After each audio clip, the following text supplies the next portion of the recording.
Welcome to the Ring Spaces studio in Neil on Business. Neil on Business is a show where we dig deep into the entrepreneurial mindset and try to discover what makes business success, from discipline to disruption. I'm your host, Neil Darling, entrepreneur, father, husband, and straight shooter when it comes to what it really takes to win in business. Each week, I'll plan to sit down with movers and shakers ranging from former Marines, business leaders, bold thinkers, and disruptors who traded uniforms for boardrooms and built successful businesses and brought the attitude and fortitude required for success.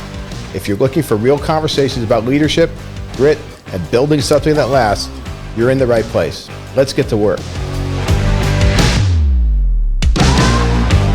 Hey, welcome to Ring Spaces. Ring Spaces is the leading, we call it the center of business here in Fredericksburg. We're a co-working meeting and events facility. I'm Neil Darling, and this is Neil on Business. I want to introduce my latest guest today. This is Marine May, we're calling it. We're looking at, let's say former Marine, always a Marine, never prior former service. Marine. Prior service Marine. Before I became an entrepreneur, I was a Marine. I am a Marine. Lou Kelley. Lou, you're the principal of Honing Stone. Yes, right? sir. I am. Honing Stone, you're a coach? I'm a coach. So there's all kinds of coaches, but I focus on leadership coaching for individuals, teams, and small businesses. And what I do is I spend a lot of time on active duty working with very high-performing teams, and I work with some teams that struggled. And one of the things that I learned is you basically have the same people across the board. It's a matter of motivation, and how does somebody as a leader, a business owner, a team leader, a project manager, motivate the members of an organization or a group to perform at their maximum. So I did a master's in organizational leadership, and then I followed that up with a specific coach training program so that I could become a coach. Okay, so you're based here in Fredericksburg, Spotsy? That's correct. I'm based, I literally, my office is out of my home, so I'll go visit businesses and do on-site training with them, but I'll also have Zoom sessions with some clients. I've had folks literally around the world, from France to the Dakotas, out to California, Kentucky, and local businesses and organizations here in Fredericksburg. All right, well, tell us a little bit about you. How did you get here? Not here, meaning I know you're in Ring Spaces all the time, but a little bit about you. So where are you from? Sure. So I grew up as an Air Force brat. I was born in Spain, lived from Mississippi to upstate New York. And so traveling around with my parents, the last place that I lived before I joined the Marine Corps was in San Antonio, Texas. So I went to high school there. I call San Antonio home, and I really enjoy getting back there and seeing my parents. But it's amazing how, the longer you've been away from there, you go back, it becomes a different city than what you grew up in. So Texas is effectively my home. So are you a Texas X? Is that one of those? Yeah, you could say that. Yeah. Texas X. And what's the famous San Antonio, the River Walk? The River Walk in the Alamo City. Everybody says you've seen the Alamo or you've been on the River Walk. Is that that's a real thing down there? It is. Yeah. It is. So the Alamo, when I was growing up, the first time I saw it, we were just driving through town, and it was like this little building off on the side. In the last 10 years, they've done a lot to improve it, and it's now a park that has a great visitor center, a lot of interactive displays. It's really a beautiful place to visit, and the River Walk has gone into just an amazing, it's not even just a tourist attraction, it's like it's stepping into another world, because there's restaurants and shops. It's a little canal that really is lively and vibrant. Well, that's cool. So you went to high school there? I did. Okay. Yeah, John Marshall High School, the Rams. Go Rams. Were you an athlete with the Rams? I was not a very good athlete. While I was going through high school as a freshman, they started this Naval Junior ROTC program. And I got into that because there were a lot of military dependent kids who sort of flocked to that because of the structure it offered and a few other things, and leadership. And so I did that, and there was a Marine who was part of that organization in the NJROTC. His name was Hank Pomerantz, a retired first sergeant, and he really was probably one of the most memorable teachers I ever had. So what impressed you the most about the Marines versus the Navy, especially in the NJROTC environment? So that was the only option at the school, was the Naval Junior ROTC. There was a Captain LaRocca who was the leader of the pair, and great man, very honorable man, always disciplined and comported himself in a way that really was dignified. And the first sergeant, he was a Marine first sergeant through and through, very direct, and he appealed to me because I was a young man, and I needed structure, and the first sergeant had absolutely no problems going, "You messed up, fix this." So that worked out well for me. I think in choosing a service to join, I actually talked to all of the services. I talked to the Marines, the Army, the Navy, and the Air Force. I wanted at first to be a linguist. I wanted to learn languages, and the Marine recruiter of all of the recruiters impressed me the most in terms of his knowledge of where we would be going to school and what was going on, and his ability to put a package together that I could clearly understand. So recruiters do have a difference in selecting somebody. If you'd asked me as a senior in high school which branch of service I'm going to go into, it was probably going to be the Air Force or the Navy, but it really was the recruiter that made the difference. Now, you being an Air Force brat, did you have to move around before going to San Antonio, or were you pretty much in San Antonio? So born in Spain. Yeah. Wow. Lived in Mississippi, upstate New York, in a little town called Watertown. It was home to I'm from Newburgh. There you go. Yeah. Fort Drum at the time. Yeah. It was called Camp Drum. Yep. And we lived there for Mountain Division. That's where the Mountain Division. It was even before the Mountain Division really? moved there. Yeah. So it was mostly reservists that would come in and train, and there was a small Air Force detachment there that my dad worked with. So we went from there to Fort Lee, Virginia, and then from there to San Antonio. So San Antonio was kind of the place that I lived the longest. But when I graduated high school, I didn't know what I wanted to do. I wanted to do something that was kind of adventurous. I learned about foreign language programs in the military from a friend of mine whose dad was a translator. And I was like, that sounds like the coolest thing to do. Russian interested me a lot. Yeah. Now, what would give us a year? Like when was this? This was 1983, 82, 83. I graduated from high school in 82. Okay. So my friend's dad had been a Russian translator. And I thought, wow, that's really cool. And of course, you think about it, right? The Soviet Union was a big deal. Yeah. Competition between the East and the West. So I went to college for a while, and it just didn't gel with me. It wasn't where I wanted to be. I wanted something that satisfied a need for action. So anyway, I went and talked to the recruiters, joined the Marine Corps, originally wanted to learn Russian, and they sent me to the Defense Language School in Monterey, California. And back up for a second. So you were East Coast Marine or West Coast Marine? I was a West Coast Marine. Oh, so you're a San Diego? San Diego, yeah. The Hollywood Marines. Same, just like Zach Hancock in here. Yeah, he's we're calling Hollywood Marine. Is there any truth to one basic training being the guys from Parris Island are like those Hollywood guys are? And you're going to hear the same thing from both sides, right? So truth is, boot camp is the same. Obviously, the terrain is different. So if you're in South Carolina, if you go to Charleston and then on to Parris Island, you've got sand fleas and swamps. If you go out to California, there's hills, and while you're there in California, you spend a lot of time going up and down hills. But as far as a basic skill set, it doesn't matter which coast you go to. Yeah. I think the one thing that stands out the most was the Marine Corps Recruit Depot in San Diego is right next to the airport. Yeah. So the whole time you're there, you're seeing these planes take off. So on a bad day, you're looking across and there's this jet winding up and taking off, and you're like, man, I could be leaving right now, but I'm not. But it really is a great formative experience, no matter which one you go to. So how long were you in college? You just for a year or two? 2 years. 2 years. 2 years. Okay. So didn't really know what I wanted to do at the time. It was something that sort of filled up space and time. And a friend of mine told me about his dad being a Russian linguist. So when I talked to the Marine recruiter, I decided, hey, Russian is what I want to do. So we had a date and all this other stuff.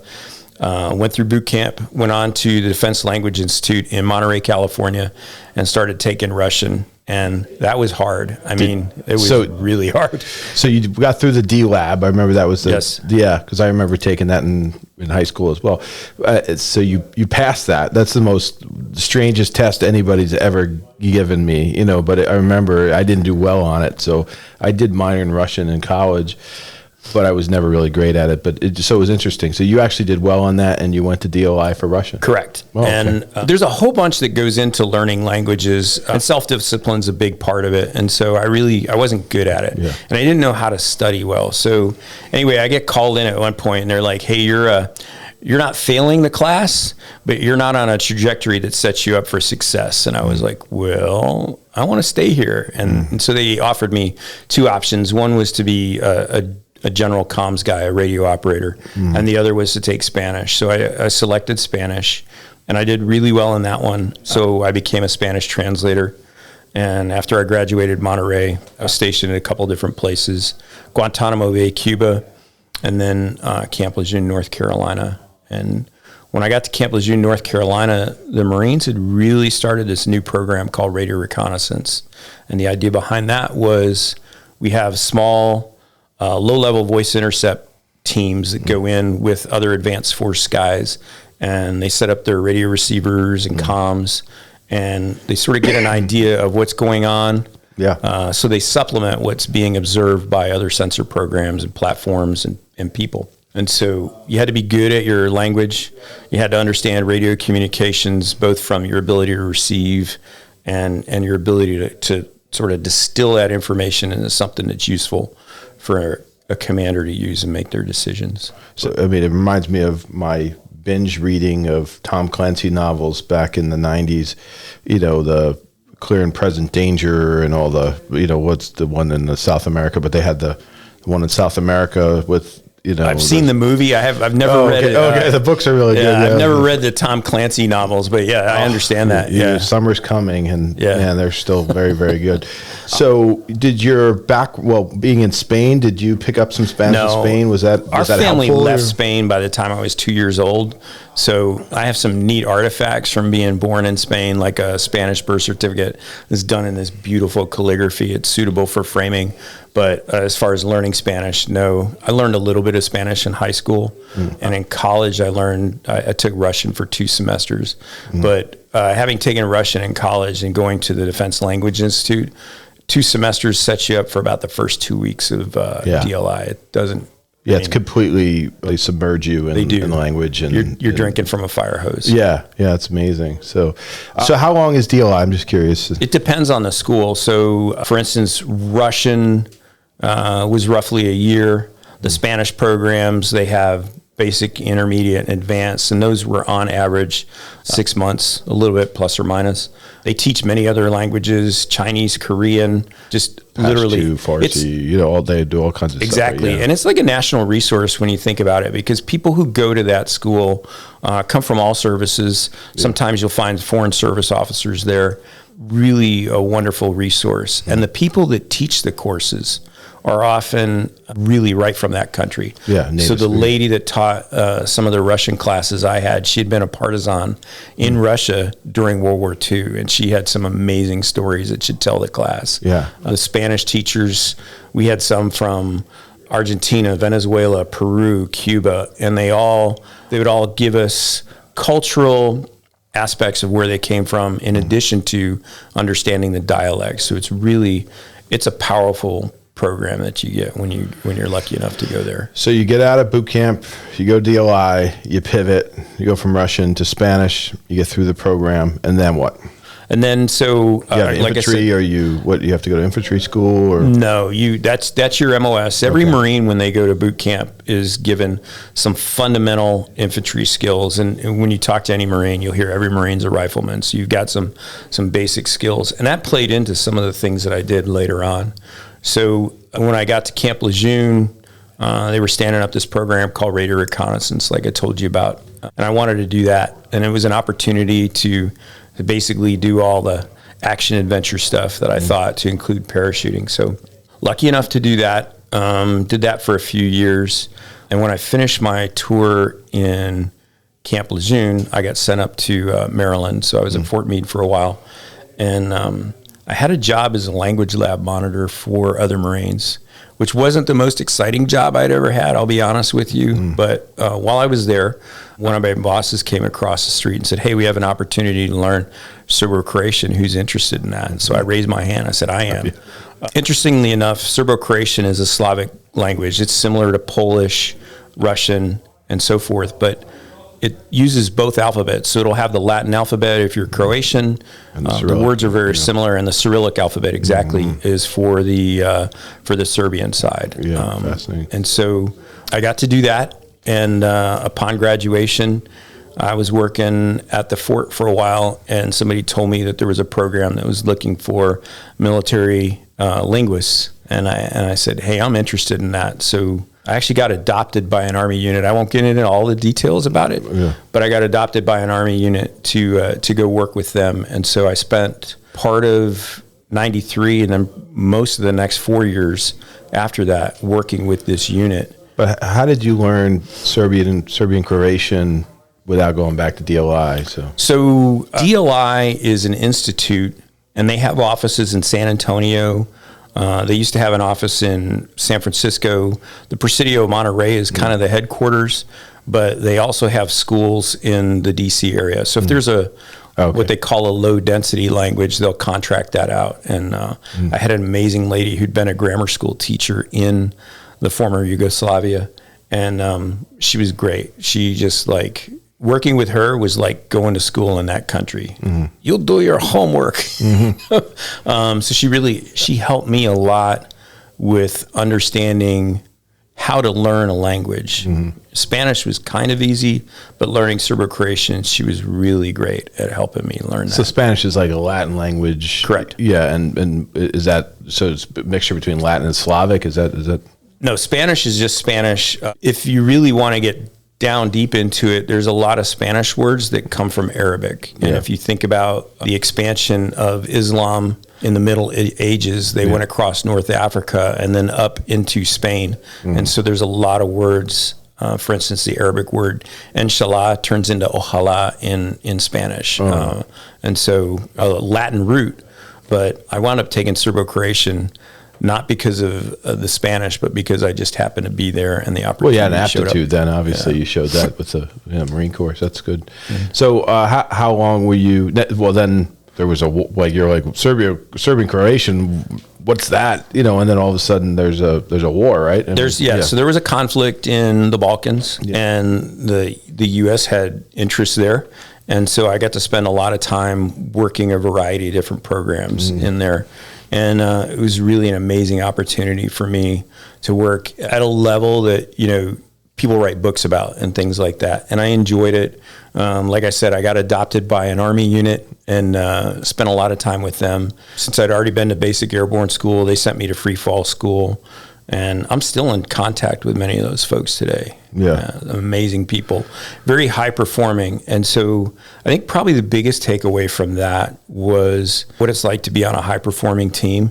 And it's almost addictive because, excellence is the expectation. That's the standard. And so, somebody comes into work and they just sort of mail it in and they don't give you their all. The rest of your teammates will call you on it. And so that became, for 4 years, that was, that's the expectation. And that's the reason why those people get asked to do the things they do. So you're looking at a team of, I remember watching the A-team growing up with, they all had their skills, they're all experts at one thing and maybe good as secondary thing and understood the tertiary thing that really was important for, the unit. So to have a high performing team where you have really a series of experts is, and have them well coordinated is, I think, somewhat unique to the military, right? Generally, it's unique to the military, but you can see that in hospitals. You can see it in first responders, and you can see it in businesses if that business invests in deliberately developing teams and a sense of teamwork amongst them. So it could be in the construction industry, it can be in legal, it can be in a lot of places, but we see that in the military because there's so many books written about them and so forth. But and it's so high stakes. Yeah, right? It's choreography. It's high dollar. It's mission success is everything, right? So and that's the expectation. So that was really quite formative for me. From basically 94 to 99 was that level of expectation. And when I finished my tour of duty with them, I went back to the regular Marine Corps. And by that time, I was pretty senior NCO. So I helped do training at the radio battalion when I was there. We set up a lot of training programs that help Marines get better at the basic skills they had. Now, was it like, was it intel related, the training, or was it language related, or what was it? It was a lot of different things. Mm-hmm. So when you think about someone going out, they need to be able to communicate. They need to be able to write reports and share information in a way that's useful and usable to a supported commander. You need to be really good at doing everything from building antennas to finding out what the problem is with your communications if they don't work. And by and large, no matter where you go, there's going to be something wrong where communications isn't what it's supposed to be. So being able to troubleshoot, being able to communicate effectively, and a lot of other skills. I'll give you one example. If I have a radio that uses so many watts of energy per hour, when I budget for a mission, I need to know how long I plan on using that, and then how many batteries are going to be associated with that, plus a margin of error. Well, every battery weighs roughly a kilogram, 2.2 pounds. Yeah. And so if I know I get 100 watt hours from this battery and that battery, I have to plan my mission based on how long I think I'm going to be on target. And then I build my mission equipment load based on that. And then on top of that, water, food, ammunition, plus all my self-protection equipment. And so there's a lot that goes into it. So when you look at a young Marine who's somewhere between 18 or 19 all the way up to their mid-30s, there's a lot that goes into, hey, you're going to put this pack on and you're going to go do this job. Yeah. In addition to their linguistic skills and their communications and just sort of an ability to understand the environment and know how to navigate map and compass and all that other stuff. So we're at 99. You're still in. When did you end up getting out of the Marine Corps? I retired in late 2004. Okay, so get around to 9/11. So where were you 9/11? 9/11, I'd actually just flown out to Woodland Hills, California. I was a project manager or project officer at Marine Corps Systems Command out of Quantico, and we were getting a set of equipment delivered to us to support the guys that were doing the missions that I had been doing. And it was shocking. So I fly out on a Sunday. Monday morning, you wake up to the Twin Towers collapsing. And it really brought everything home. This is why we do this. This is the importance of the equipment. And I had some animated discussions with the equipment provider about the quality of work that they'd done and things like that. And then we were there for a week evaluating, testing, ensuring that all the equipment met the specs. And that was also the same week that there was no flying whatsoever. So we were on one of the first flights from the West Coast back to D.C. when I returned back to work. A very solemn occasion. And, when we landed, it was just pure silence. And then we walked out into the reception area and then onto the baggage carousel area. And the tears that were flowing down so many faces because on that flight were people who'd lost family members. And just there was a level of solemnness to it that I haven't experienced since. Yeah, I have a little story too. I was at 9/11. I was a consultant up at a hospital in Hartford, and I normally would go up. I lived in Virginia, I lived in Stafford, and then I would fly usually Monday morning. I would go up, and I would work till Thursday or Friday and come and fly back home. This week I had something to do with the kids, and I couldn't go in Monday, so I decided to fly on Tuesday, and that was 9/11. And I get on a flight from BWI to Bradley up in Connecticut. And I remember I'm from New York originally, upstate New York, but everybody thinks you're from New York City when you say from New York. But I had my dad had a limousine service and a small limousine service, and we were in the city all the time, supporting him and picking up groups and other things, one of my summers and things like that. So we're flying literally on an 845. I think the first one was around 850 something, 852. But we flew over New York City, and I'm sitting on the right side of the 737, and the pilot comes on and says that, if you look over, there was a thunderstorm last night, skyline is crystal clear. If you look over the left side of the aircraft, you'll see the skyline, and you'll see the beautiful view of the Twin Towers. No kidding. And I'm sitting on the right hand, and I talk to everybody, and I'm literally on the aisle, and I'm talking to this guy, and I hear the pilot, and I was like, do I really want to look? I mean, do I really want? I'd have to undo my seatbelt and kind of get up and just sort of glance out the left side window, and I did. That's what I did. I undid my seatbelt and I got up and I looked at the skyline and I went back and I was like, oh yeah, cool.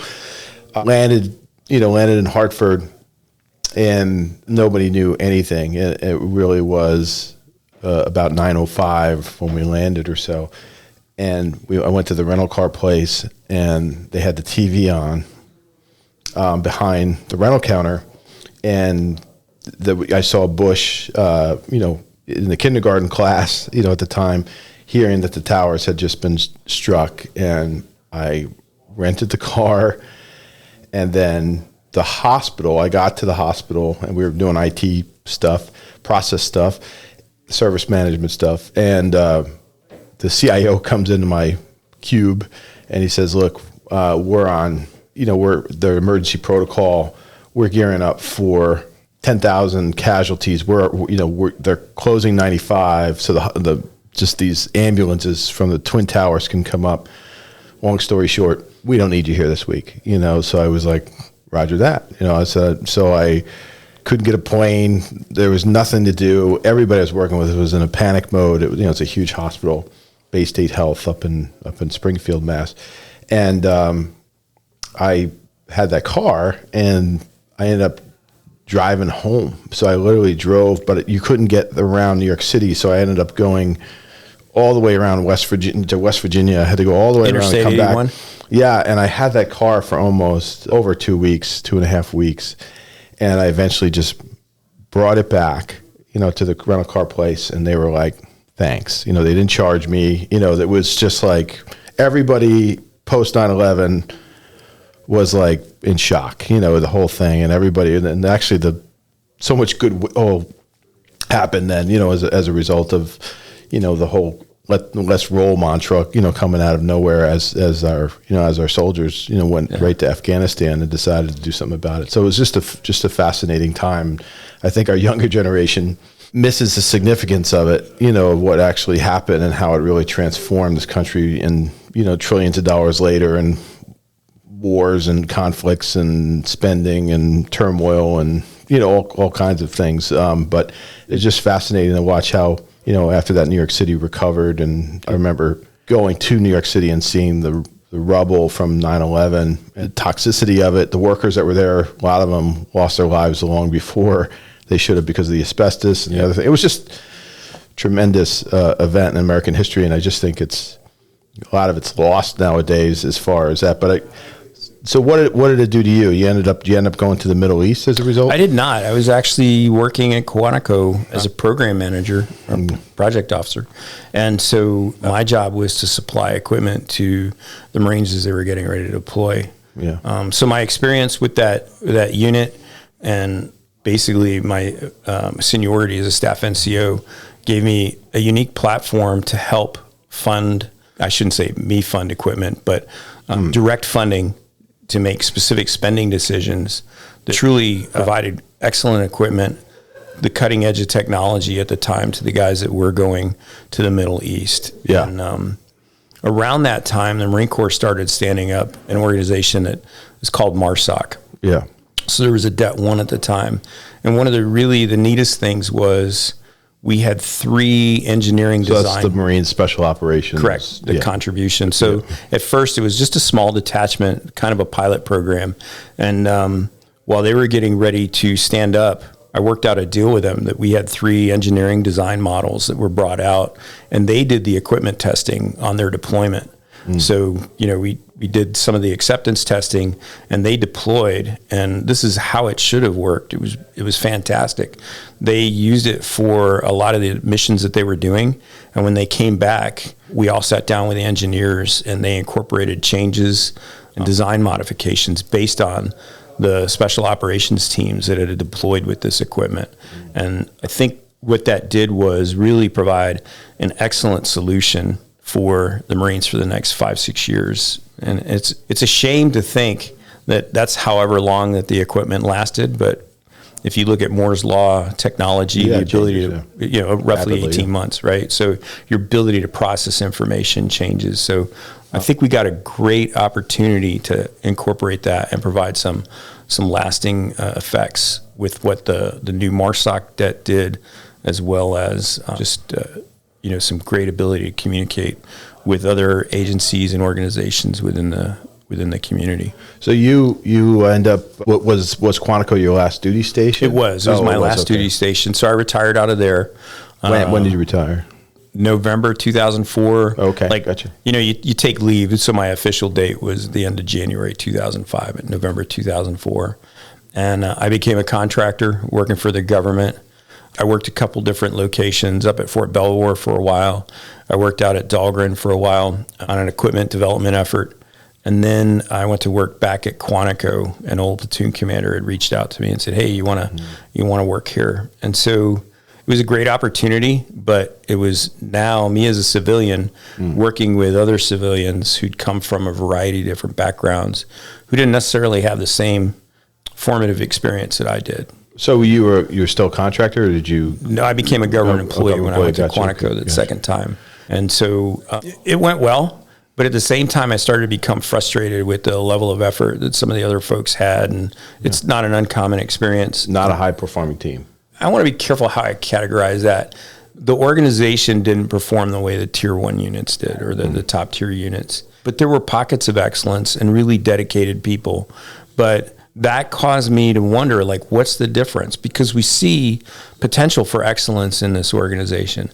So I started a master's degree in organizational leadership. I went to Regent University. And as I got into that, I concentrated on coaching and mentoring. Okay. And that taught me a lot about how people respond, how adults respond to certain stimuli and stuff. And I'll give you an example. Daniel Pink wrote a book, Drive. And in that, he outlines 3 specific areas that people get their motivation from. One is a level of autonomy. The other one is self-mastery. And the third one is purpose. So if you can address autonomy, self-mastery, and purpose when you're working with somebody, you can help them perform better. And so as a manager, if you're telling somebody to do something, you're taking away their autonomy. If you're telling somebody how to do something specifically, you're taking away their self-mastery, and you may even be robbing them of purpose in the meantime. So coaching to me has a huge appeal because it's about asking questions and helping people come up with their own answers to challenges or situations that they face. And I wish I'd have known about it earlier in my career. But I think what it does is it allows you to address those aspects of motivation. When you ask somebody questions, they have a sense of autonomy in how they answer those questions. So how are you going to solve this problem, for instance? That person is coming up with their own solutions. Okay, what are some considerations that you would have for implementing this? So they have autonomy, and as they implement it, they develop their own self-mastery. And the fact that they own the outcome, it appeals to their sense of purpose. So you're really addressing all 3 aspects of motivation by using coaching methods as opposed to telling somebody, I need you to do it this way. How does that relate to small business owners, entrepreneurs? And I have an analogy I just want to share to see if you think there's any logic to this. But the analogy is that I would see people on one of 3 levels, and it's in a builder context. Do you see yourself as a laborer? Do you see yourself as, the general contractor? Or do you see yourself as an architect? Where a laborer probably knows what the general contractor does, but just basically shows up and does what they're told and is really good at applying the skills to do the drywall or do the framing or whatever they need to do. The general contractor obviously can read the plans and can comment with the architect about how to build the house, but their responsibility is the delegation and making sure the quality is there and making sure the people show up and we're staying on schedule and on budget. The general contractor also, like I said, knows what the architect does and probably could do some changes to plans. They could do certain things or suggest things. The architect can't do the laborer's job, at all, but understands enough about the general contractor and the schedule and the budgets and could do that job if they needed to, but they are ultimately responsible for the design. So is there a parallel in something like that with how you see, entrepreneurs where people say, hey, don't work in your business, work on your business? Is there Sure. any? So you have to do both, right? Yeah. Especially as a solopreneur. You have to work in it, but you also have to know how to step back and work on your business. Yeah. Whether that's marketing, advertising, or just networking in general. I think coaching doesn't necessarily have a direct correlation to that, but I want to share a story that somebody told me once. So 3 guys were working on a wall, and the first one, the architect walked by and he asked this person, he said, so what are you doing? And the guy said, well, I'm putting bricks here and I'm building a wall. Okay. The architect walks by the second person and he says, hey, what are you doing? And the person says, oh, well, I'm putting bricks in and we're building a church. Mm-hmm. Okay. And then the third person says, we're building a beautiful cathedral. Christopher Wren designed it, and it's going to be magnificent. And, I may not even be here to see the final product, but I think it's absolutely beautiful that I get to be a part of it. So as a leader, your job is to help create that vision of what the future looks like and get everybody to be like that third bricklayer, right? Not everybody's going to be that third bricklayer, and that's okay. Some people are only going to lay bricks, and they're happy with that. It feeds their family. It supports what they want to do, and maybe bricklaying is a job that allows them to do other things. But for people who really have a sense of a vision and where they want to go, that third bricklayer is the guy that you want on your team, right? But you're not always going to have that. So part of being a leader is conveying that image and getting people to buy into it. And that also means opening up an opportunity for that person to understand how their contribution contributes to the overall success of the plan, and maybe gives them an opportunity to contribute with their ideas as well. Yeah. Right. Yeah. Fascinating. Now, so honing stone, which everybody knows is something key for making something from dull to sharp. Polished, right? Yeah, exactly. What's your focus now on, when did Honing Stone come into existence? And so I opened the business in 2022, in January 22. I needed to start, as I was wrapping up my coach training program, having a business and getting into it. But I think it took me like another 6 months to get rolling. And then from there, I had to figure out how to get customers, get clients, identify who my ideal client is. Right. And there's a lot, coming from the federal government where people would come to my office knowing what it was they wanted, to me learning how to say, I can give you these skills, I can help you develop this, was a little bit of a challenge for me. I think one of the best things about being here in Fredericksburg is the environment is fantastic for helping small businesses grow. Whether you're in the Chamber of Commerce or some of the other networking groups, right. What I found is very supportive. Even if somebody was in a competitive space, they were always willing to help me become better at what I did. And we all get better when everybody's game gets up. So I love that about Fredericksburg. So I learned how to stand up and say, this is me, this is who I am as a company. These are my values. And that led me to do things like volunteer at the Rappahannock Regional Jail, where I facilitate some of the reentry programs for folks. I volunteered at the local homeless shelter, the Brisbane Center, for a while when they had a program where people could act as mentors. And I volunteered at a home out in Orange for moms. And so all of those gave me an opportunity to work in a variety of different settings that weren't necessarily organizational leadership, but they gave me reps in terms of coaching individuals who faced a variety of problems. And then I was able to translate all of those reps into how I work with a lot of my clients now as well. So what do you find with, is there a common thread with a path that you follow with people from, I'm saying, I took one psychology or 2 psychology classes, but, is it like Maslow's hierarchy of needs where where you assess the problem, or is this a food, water, shelter problem, or is this, a self-actualization problem where you're... That's an interesting question. So oftentimes for like working with the homeless, it's a variety of problems to include trauma that I don't deal with, right? That really is a mental health professional's area of expertise. But at the same time, you have to recognize that somebody comes from a trauma-informed background, and they're going to make decisions based on oftentimes fear and a sense of scarcity. When it comes to organizational leadership, a lot of the business owners that I talk to, they have a vision for their organization. They have a vision for how they want things to get done, and they have expectations for their employees. But when they tell me there's a problem with a specific employee, what I find out is they never really communicated their expectations with that employee ahead of time. Mm-hmm. So for the business owner, well, it's obvious that this is how you do it, or it's obvious that this is what we want to get done. For the employee, that employee is like, I'm trying my best to support this guy, but every day is a crapshoot, right, or this gal, and every day is a crapshoot. So really, when it comes to working with business owners, it's a matter of understanding how people communicate, and that's how people transmit and receive information. So I use DISC as an assessment tool to help with that. You look at people doing things in a fast-paced manner or a moderate-paced manner. Are they warm and accepting, or are they challenging? And they're going to give you different styles based on your preference and your experiences. And so you can imagine somebody with a very fast-paced, direct style. They think they're just communicating an absence of success. Mm-hmm. And a person who's on the opposite end, who's a little bit slower paced and wants to be supportive, is like, everything I try for this guy isn't working out, and he just tells me I screwed up. So what you see is, over time, those two people start to have animosity towards each other.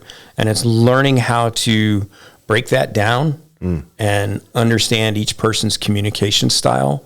And then as a leader, you have a responsibility to communicate to everybody what your goals and expectations are. So you have a one-to-many approach. But then for each and every individual contributor, you're going to tailor your style for that individual contributor so that they feel like they're part of the team and that you're communicating in a way that they want to have information sent to them. So give us an example for people listening, like what's a client success story? Can you give us, you don't even have to, if you don't want to mention the client, that's fine, but can you give us some example of where somebody engaged with Honing Stone? It could have been a gap or workforce issue or leadership issue. Tell us what you did to help remedy the problem. Sure. I think I have a few of them. So the first one is an individual. This young man was stationed out west, and we met primarily via Zoom. And he felt frustrated in his job. He just didn't know where he wanted to go. And I sat down with him, and we talked about his goals and his aspirations. And by the time we were done, he had completed, and this was roughly 6 months, he'd completed an associate's degree. It was in general studies, but he had a plan to go on and become an Air Force officer and ultimately a pilot. That's where he was fascinated, Yeah. So this young man went from being demotivated because he didn't know what he was going to do to like, this is my path to success. Yeah. And he was super excited about that. Within businesses, I worked with a local organization that had a lot of great people, but the manager tended to be somebody who was a little bit on the slower paced, warm and accepting, and he had a lot of teammates that fast pace. I'm just going to say things like I see him because it's important for me to get information out there. Mm-hmm. So we did a seminar based on the DISC profiles, and everybody learned how their styles are a little bit different or similar and how they share information. And probably the two biggest takeaways were everybody has a different style, and your style is not an excuse for behavior. So the manager used that a lot in communicating with his team. Just because you feel a certain way doesn't mean you have permission to share or communicate to somebody in a very direct, almost rude manner. Mm-hmm. And I think it improved the communication within the organization. And I bump into them in town every now and then, and they're like, Lou, your style is not an excuse for behavior. And so they remember that a lot. Yeah. So is there a cycle? Is there an assessment cycle? Sure. Sort of the circle with the arrows around it, where you constant learning, and evolution, execution, and it depends. So most often when I sit down with a client, my goal is to finish. There's some coaches who want a lifelong commitment. My goal is to be done in 6 months or less. Mm-hmm. If they want to come back for another project or something like that, great. But one of the bad raps that coaches get are, it's a never-ending cycle, and I don't want to be part of that. I want to be part of, I helped you reach success in an area you outlined, and then we're going to get you there. So the first thing I do is I sit down with a business owner or a business leader, and I find out what their biggest problems are, and then we do a number of assessments. Some are free, some are paid for. If it's an individual and they want to move up the ladder in terms of responsibility and pay, we'll do a leadership 360. I use Wiley's LPI 360, the Leadership Practices Index. And so we'll do that. And what it does is identify strong points and areas for growth. And so I coach individuals on that. And then I ask them to journal, and we'll figure out what they can do to change their rapport and how they work with their team. And that's made some people very successful. Another person, we didn't even do an assessment per se. The person gave me 3 areas they wanted to work on. And primarily what we did was sit down and do SMART goals. So SMART is a specific goal that you want to get down to. In this case, I want to be able to ask my boss for a promotion or a pay raise. It's measurable. So you're going to have some metric of success if you achieve this goal. The A's, some people say attainable, but I like to see attainable and actionable. I own the actions that make me reach that goal. Because if I'm depending on someone else for that goal, right? I've really advocated responsibility. So it's got to be actionable, and I have to own that action.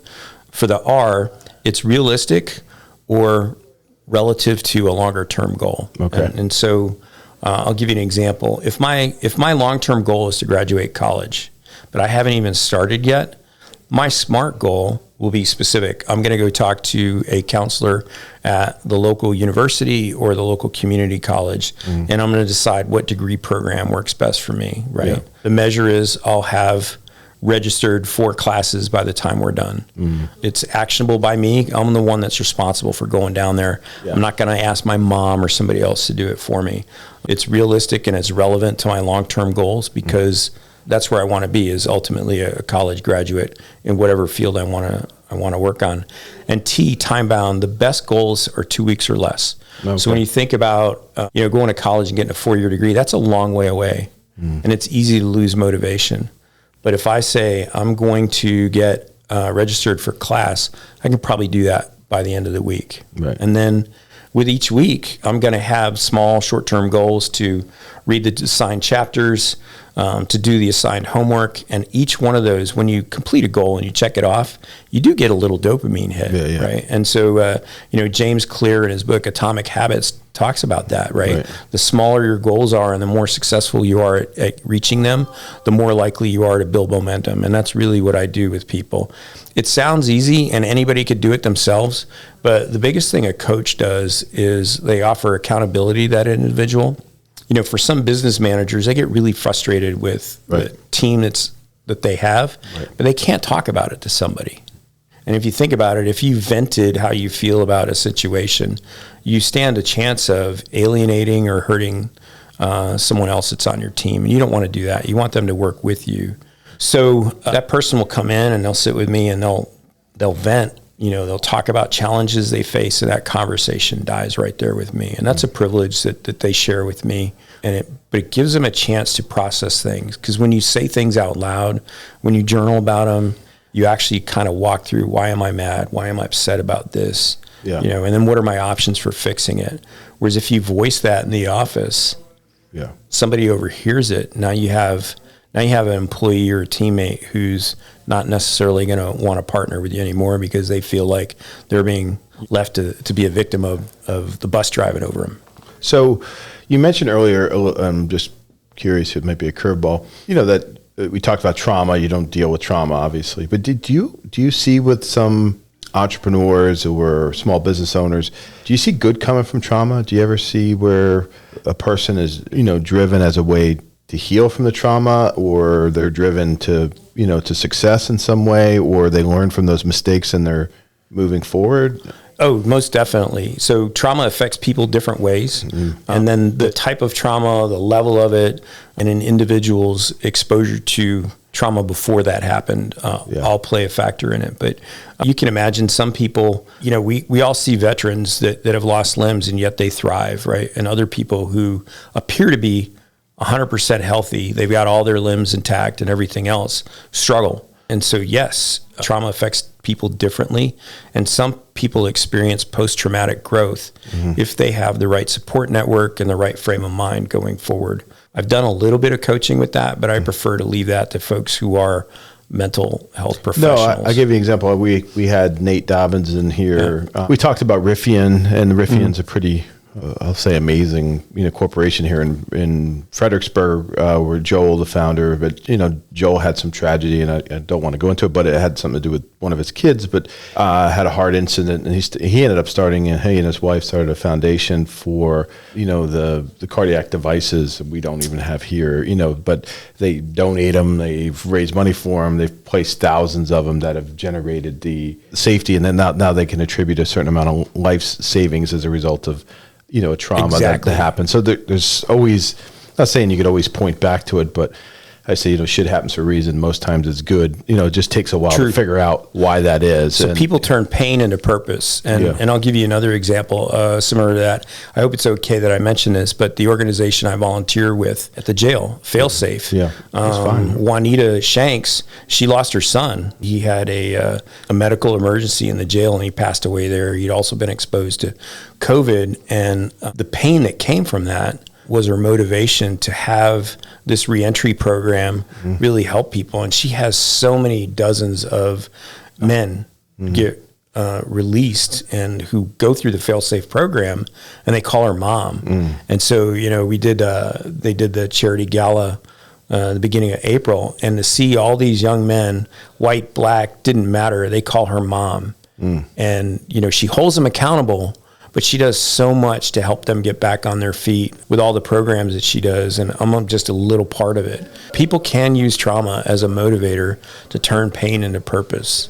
Okay, so for you and Honing-Stone, is there a website? Do you want to tell us your website? There is. So my website is thehoningstone.com, and you can go there. You can see a little bit about my background. You can see some of the things that I do. But really, if somebody's interested in getting coaching, reach out to me and talk to me, because I don't put everything I do on the website. It's all encompassing. And if I'm not the right coach for somebody, I know so many brilliant coaches here in the local area that sometimes it's a matter of personalities. Sometimes women like to work with women and men like to work with men, or vice versa. And so what I can do is I can connect you with somebody who's probably, if I'm not the right fit, who will be the right fit for you. Yeah, we've seen that as well. We include you in our what we call our Coaches Corner community here in Ring Spaces. So we have a group of coaches that either are members or patronize here or do events here that have special skill sets that are suitable for all types, I won't say problems necessarily, it's, all types of growth, and they're there to support people. But so if people want to get a hold of it, it's honingstone.com. Is there an email address? There is. It's Lou, L-O-U, .Kelley, K-E-L-L-E-Y, at thehoningstone.com. All right, great. And so they can do that. They can call me. My phone number is 540-419-8531. And I'd be happy to work with them. Well, we appreciate you coming here today. We appreciate your service. You hear that all the time, but it sounds like you're on your own journey, and we appreciate you sharing your journey with us from Marine to coach and Honing-Stone and all that you do for the local businesses here in the greater Fredericksburg community. We appreciate it. Neil, thank you for having me on. I really appreciate this. I appreciate the opportunity, and I think this is the longest conversation we've had where we weren't interrupted by other folks tapping you on the shoulder and stuff. So thank you very much. Yeah, we appreciate you coming. Thanks a lot. Appreciate it. Thanks for tuning in to Neil on Business. If today's episode hit home, do me a favor. Leave a review, share it with a friend, and subscribe so you won't miss what's coming next. And if you're ready to lead with clarity, courage, and confidence, keep showing up. Until next time, stay sharp, stay focused, and keep building. Again, this is Neil Darling from Ring Spaces Studio, and this is Neil on Business. We'll see you next time.